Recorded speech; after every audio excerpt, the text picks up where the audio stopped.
To start off the first race of Part 3, it's the longest, most enduring race of the Cup season, the Coca-Cola 600 from Charlotte Motor Speedway. There are 140 laps, 52 cars have entered, 42 will race.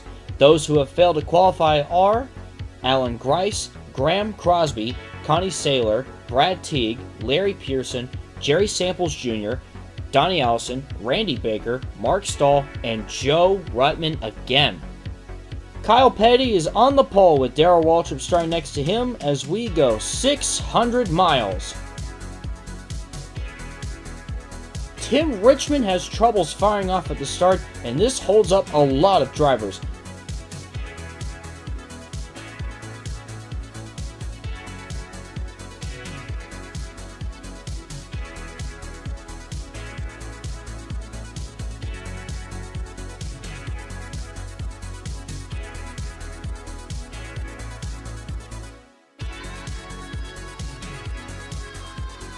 Coming back around to complete lap 1, Bill Elliott jumps all the way to the lead. Danny Marshall is in second. Lap 4, Danny Marshall passes Bill Elliott to take the lead. And on lap 9, the lead goes back to Kyle Petty.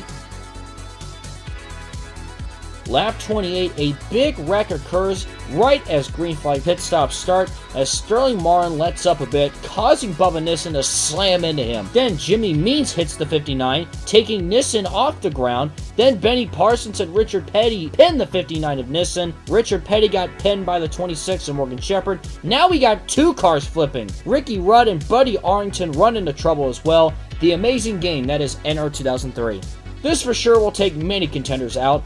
After that insanity took place, Michael Waltrip ends up leading at the restart on lap 32.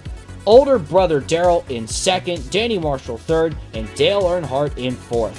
Lap 37, Dale Earnhardt catches Michael Waltrip to take the lead.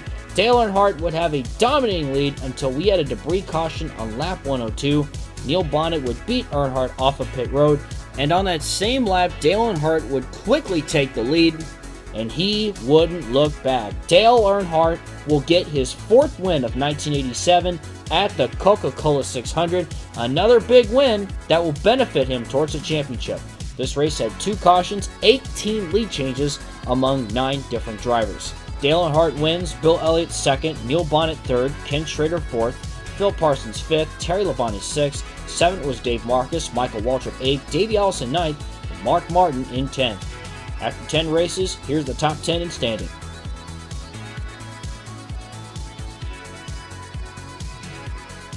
We head next to the Dover Downs for the 11th race of the season for the Budweiser 500. 175 laps around this concrete oval, 47 cars have entered, 39 will race. And in other news, Brett Bodine will be driving the number 1 for Haas Ellington starting this week, while competing in the Busch Series for Rick Hendrick. Those who have failed to qualify are Charlie Rudolph, D.K. Ulrich, Curtis Markham, Ron Shepard, Jerry Bowman, Rodney Combs, Bobby Warwick, and Mike Potter.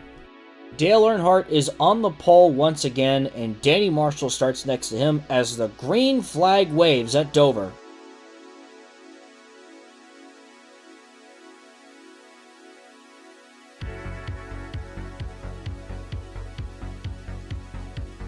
Lap 6, Davey Allison tries to go through between Bobby Allison and Rick Wilson, but it fails massively. Bobby and Rick Wilson go for wild rides. Wilson goes barrel rolling and Allison slides down the banking. Somehow, Bobby Allison is able to limp his car around, but Wilson was done for the day. I'm pretty sure Bobby is not too thrilled with what his son just did. Dale Earnhardt continues to lead on lap 11 on the restart.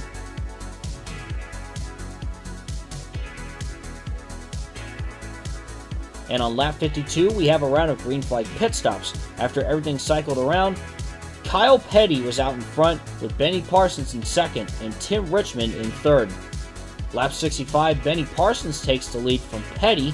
Then on lap 87, both of the Parsons are 1-2. Benny leads, Phil in second. But major implications just 2 laps later as Benny Parsons was trying to get around the lap car of Larry Pollard and ends up tagging him into the wall. Ken Schrader ends up clipping the 12, and Neil Bonnet gets collected as well. This certainly changes everything as the caution comes out. We get back to racing on lap 94 with Phil Parsons now leading, Tim Richmond second, Kyle Petty third, Dale Earnhardt and Benny Parsons all round out the top 5. Lap 97, Tim Richmond challenges Phil Parsons for the lead, but Parsons was able to hang on for now. On that same lap, Ken Schrader's day goes from bad to worse. His car loses power and spins in turn 1. He slides back up. Harry Gant hits him hard. Bubba Nissen, Rusty Wallace, Davey Allison, Bobby Hillin Jr., Lake Speed, Brett Bodine, and Terry Schoonover all involved as well.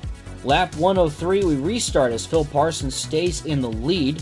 Kyle Petty tries to take the lead from Parsons, but the 55 holds his line well. Lap 120, 3 wide as Kyle Petty wants to pass Phil Parsons as he got held up by the lap car of Terry Schoonover. But look at Phil Parsons keep the lead. That car is a beast today. Green flag pit stop start on lap 134. Lap 137, there was a close call between Phil Parsons and Bill Elliott, but they keep going. Lap 144, Phil Parsons struggled to get around the lap traffic, and Kyle Petty had a shot to get him, but once again, Phil Parsons holds him off. Massive trouble takes place on lap 145 as Dale Jarrett breaks down in the middle of the track, and Davey Allison runs into the back of him, and this creates a massive pileup.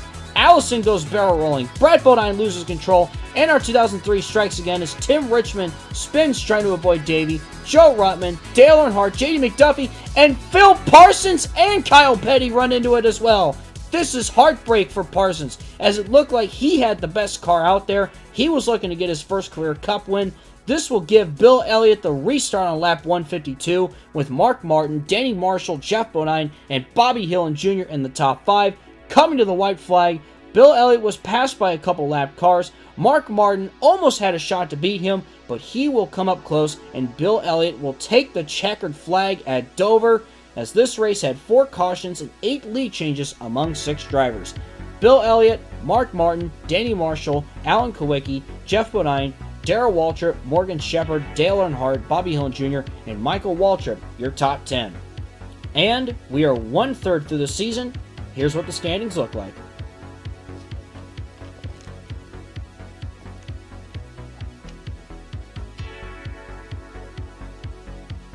The next race of the season takes us to the tricky triangle of Pocono Raceway. 70 laps in this race, 48 have entered, 42 will race in it. In other news, Riverside is expected to announce a massive reconfiguration project during next week's race. More details to come. Those who failed to qualify are Charlie Rudolph, DK Ulrich, James Hilton, Jimmy Horton, Bobby Wallach, and Mike Potter. Dale Earnhardt continues to be the king of pole awards as he and Ricky Rudd lead the field to the green flag at Pocono.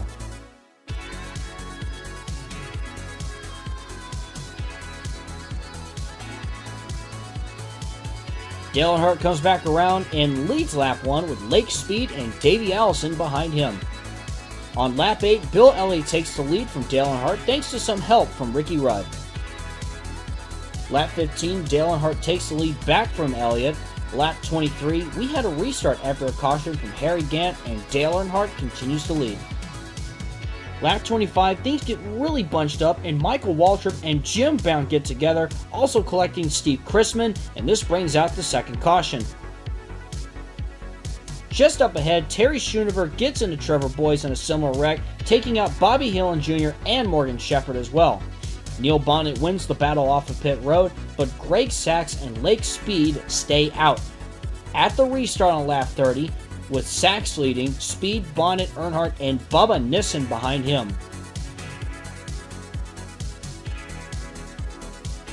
Neil Bonnet gets away with the lead on lap 31, and then the caution comes out for debris on lap 38. And on lap 42 with the restart, Dale Earnhardt battles Neil Bonnet for the lead, and he takes it.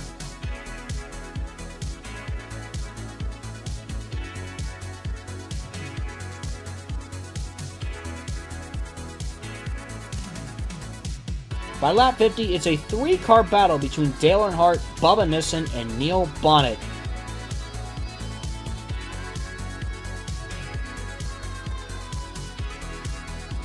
Six laps to go. Bubba Nissen looks to the inside of Dale Earnhardt as they head into turn 1, and they remain side by side until getting onto the backstretch, and Nissen takes the lead. Bonnet follows suit.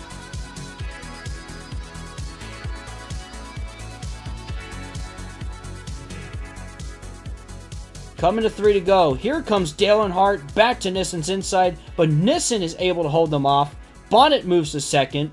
With 2 to go, Earnhardt battles Bonnet, but that might benefit Nissen some more. And on the final lap, for a guy that no one knew about just a few years ago, came onto the scene as a 2-time Busch Series champion, decided to take his talents to the Cup Series, threw everything he had into it, and now his 3rd year as a Cup driver, Bubba Nissen gets his first career win at Pocono. An exciting battle to the win, and Nissen gets it done. This race had 3 cautions and 11 lead changes among 5 different drivers. Bubba Nissen is your winner, Dale Earnhardt 2nd, Neil Bonnet 3rd, Kyle Petty 4th, Buddy Baker 5th, Bill Elliott 6th, Davey Allison 7th, Dave Marcus 8th, Lake Speed 9th, and Richard Petty rounds out the top 10. And here's a look at the standings after 12 races.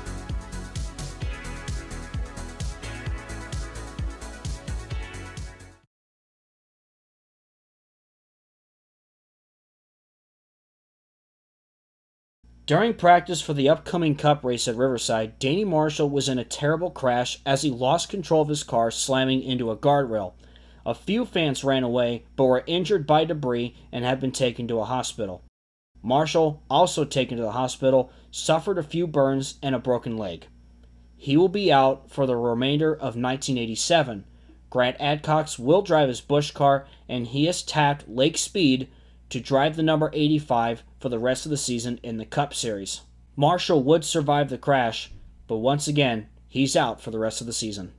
Now on to the 13th race of the season at Riverside for the Budweiser 400. We head out west to California for the first time this season. 50 cars have entered for a 42-car field, and there will be 29 laps around this course. As previously said, Danny Marshall is recovering in a nearby hospital, as well as the fans that were harmed from the wreck as well. The track has been given the go-ahead shortly after this race weekend to begin reconfiguration and renovations. It has also been said that Riverside will not host their second race near the end of the season as well, due to wanting to add on a few more things in response to Marshall's wreck. More details will follow on that, and you will find out soon what that temporary track will be for this season. So again, Riverside will not host the second race that they have at the end of the season. And also, as said before, Lake Speed is now in the 85 for Danny Marshall, and he decided to keep his own car running to make his sponsors happy, so he signs Terry Schoonover to take over the 83 Wins Kmart Oldsmobile. Schoonover's operation was running out of funding, and he is very thankful to have this opportunity to continue racing. Those who have failed to qualify are St. James Davis, Rick Wilson, Harry Goularty, Roy Smith, Bill Schmidt, and Jim Robinson. Neil Bonnet is on the pole as Bobby Allison starts next to him as we go racing at Riverside.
In what has been a kind of somber race weekend, much didn't really happen in this race.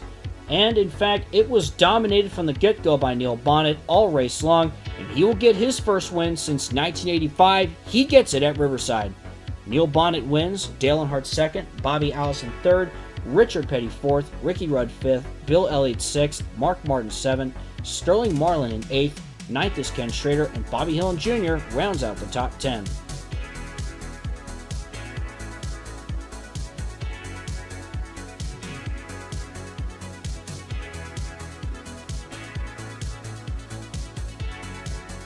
We head next to the fast 2-mile oval of Michigan International Speedway for the Miller American 400. 49 cars entered, 42 will race, and this race will have 70 laps. Now, in terms of news, there have actually been rumors around the garage area that Tim Richmond hasn't been his usual self. One person has reported from general observations that Tim Richmond wasn't in his usual element or behavior. When asked about it, both Richmond and Rick Hendrick declined to comment on the situation. Those who have failed to qualify are Connie Saylor, Butch Miller, H.B. Bailey, David Simcoe, Donnie Paul, J.D. McDuffie, and Mike Potter. Ken Schrader gets his first pole as he starts next to Kyle Petty, and this one is underway for some Motor City madness. Coming back around, Ken Schrader leads lap 1. Lap 4, Dale Earnhardt gets by Schrader for the lead, and they would battle for the lead for the next few laps. Tim Richmond would find his way into the lead on lap 8. Dale Earnhardt climbs his way back to the lead on lap 13, with Davey Allison looking to join the mix. On a restart on lap 29, Buddy Arrington, the winner of this race back in 1981, leads as the race resumes. Lap 42, Arrington is still holding on as Dale Earnhardt is chasing him down, but here comes Neil Bonnet out of nowhere, going 3 wide to take the lead.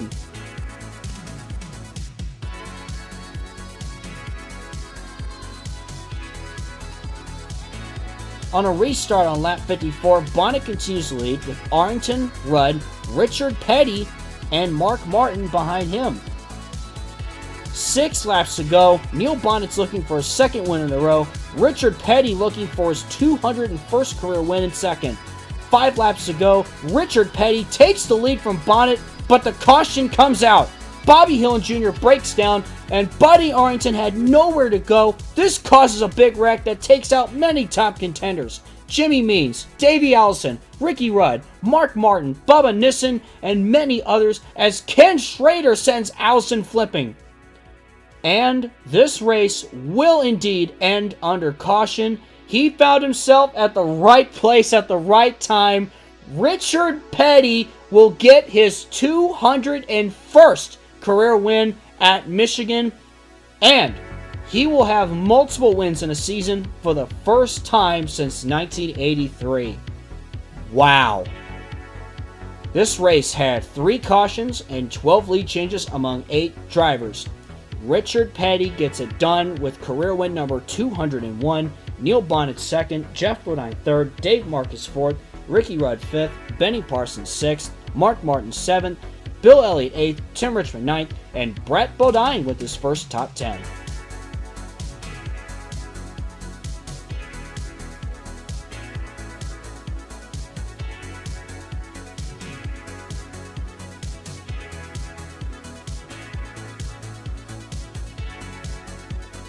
We have reached the halfway point of the 1987 season on the 4th of July weekend for the Pepsi Firecracker 400 at Daytona. There will be 70 laps, 52 cars entered, and 42 will race. Now, the shocking news taking place the morning of the race is that Tim Richmond will step out of the 25 car after this race for the remainder of the season and indefinitely. The rumors were true, and he will go into rehab to help find himself and come back bigger than ever. It has become noticed that Tim had began to become very wild and unpredictable. He was often staying out late and partying whenever he isn't racing, ending up somewhere drinking more times than not. This was something that Tim was very much struggling in.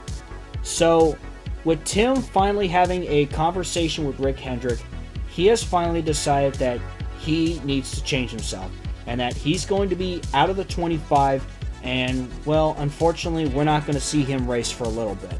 But I do promise, Tim Richmond will return, and he will be back bigger than ever. All four of us here that work on this project, we have big plans for Tim Richmond. A replacement has also been found, but you will find out next at Nashville. Meanwhile, those who have failed to qualify are Dave Pletcher, Connie Saylor, AJ Foyt, Tony Spanos, Greg Sachs, Rodney Combs, Bobby Wowick, Chet Phillip, Mark Stahl, and Phil Bartle. Morgan Shepherd is on the pole with Terry Labonte starting next to him as we go 4th of July racing at Daytona.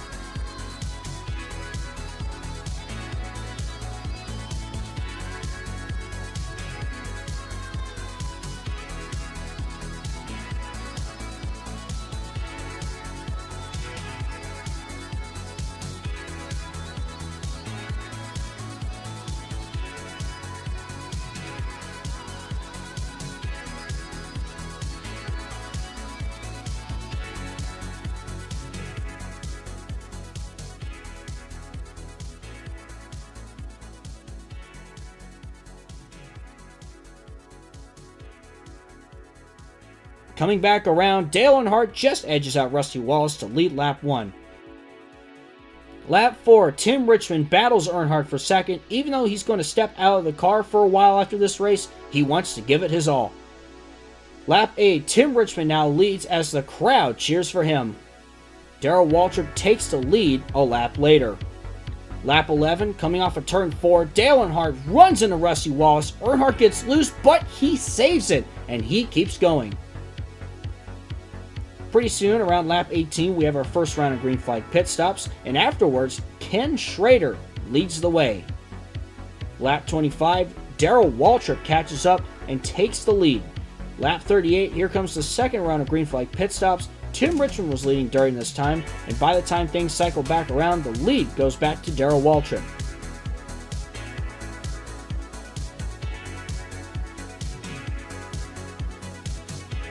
Coming to lap 45, Kyle Petty passes Waltrip for the lead. And on lap 53, Kyle Petty has new competition from Terry Labonte, and he takes the lead. But then coming to lap 54, Darrell Waltrip takes the lead from Labonte. One lap later, we have our possible final round of green flag pit stops. 11 laps to go, DW is still out in front. 5 laps to go, Darrell Waltrip finds himself in a struggle with lap traffic. 2 laps to go, he's out of that mess, but has Ricky Rudd and Tim Richmond behind him. And on the final lap, Waltrip is stuck behind the lap car of Ed Prim. Rudd and Richmond have a chance, and let's get on board with the 88 of Ricky Rudd to see what happens.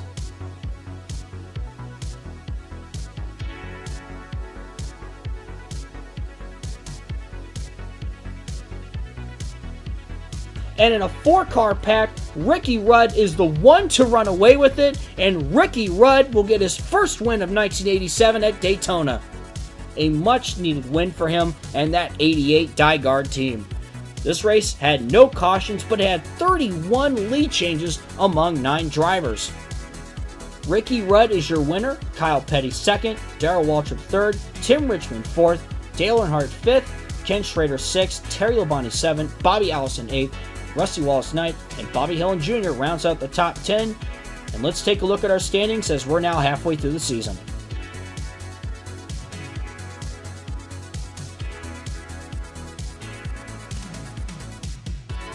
We head into the second half of the season, and this will be the final race of Part 3 of the 1987 season as we head to the famous Nashville Fairgrounds Speedway for the Pepsi 420.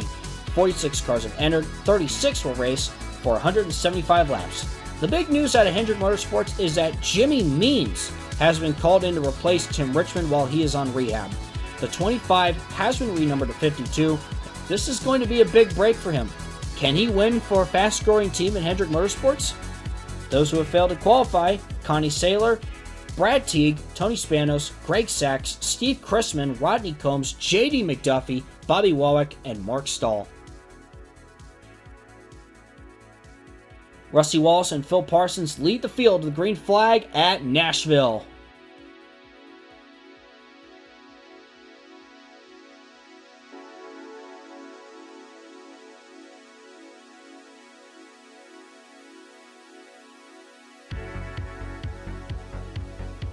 Lap 16, Phil Parsons takes the lead from Rusty Wallace.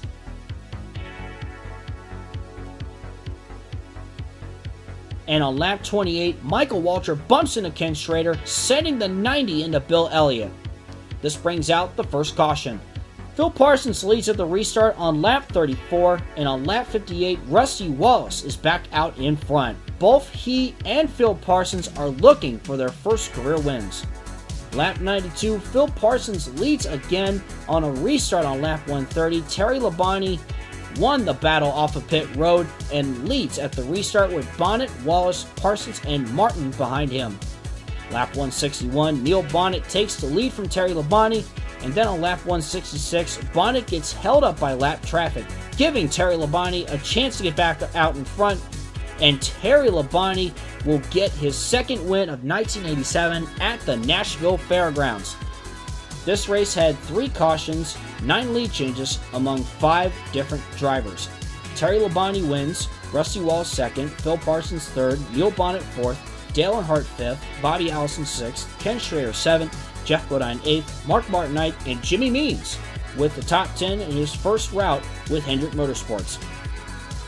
And that will conclude Part 3 of the 1987 Winston Cup Series season. Just as a quick reminder to comment below 2 drivers that you want to see as the fan vote driver in the All-Star race. As a reminder, the All-Star race will be done once all the videos for this season are up on YouTube. As well as I'd like to hear your thoughts about the All-Star race being rotated as well. Lots more to come, lots more racing, and a lot more excitement as we continue the 1987 season. Thank you guys so much for watching. I'm Sonic Rules 831, and I will see you guys in the next video.